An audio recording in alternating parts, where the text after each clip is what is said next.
Hayırlı gün, hürmetli көрерmендер. Жағдайларыңыз қалай, жақсы ма? Бүгінгі айтайын деп жатқан тақырыбымыз, әңгімеміз бүйігімізге піскен, пісіп келе жатқан, жеп атқан өсімдіктеріміз, яғни қызанақ. Міне көріп атқаныңыздай мені түйін салып, құдай қаласа піседі. Кеш егіліп қалды, бірақ бой тез өсіп, түйіндер көбейіп жатыр. Мына жақта мені перец, жасыл перец, мені түйіндері машалла керемет.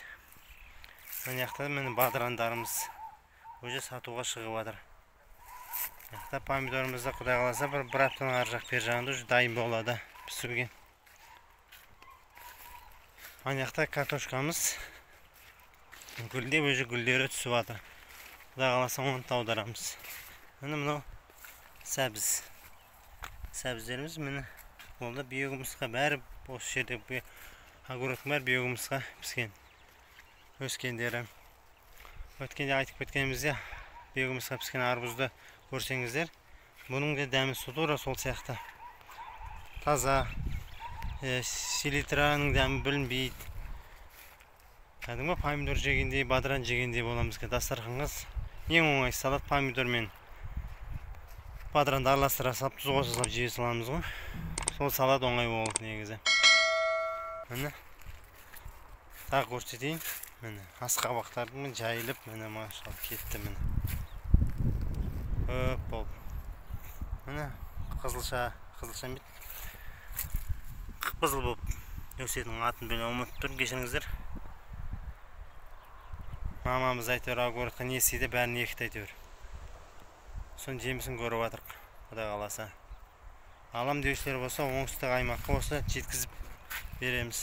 Помидорды, бадыранды айтыңыздар, хабарласыңыздар. Тәжірибе алмасайық, істеп жатқан адамдар бүйігімізбен. Рахмет назарларыңызға, көргендеріңізге. Бүйігімізбен айналысып, өз өнімдеріңізді органикалық өнімге алмастырыңыздар. Селитрадан құтылатын уақыт келді, химикаттан құтылатын уақыт келді. Осындай таза биоорганикалық өсімдіктерді жеп, өз денсаулығымызды жақсартайық. Неше түрлі ауруларға иммунитетіміз көтере алмайтындықтың бір себебі сол химикатпен өсіп жатқан өсім жемістерді жеуімізде болып тұр.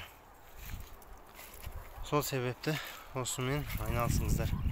Немесе осы бүйігімізбен ерінбей егін егіп, соны пайдасын көріңіздер.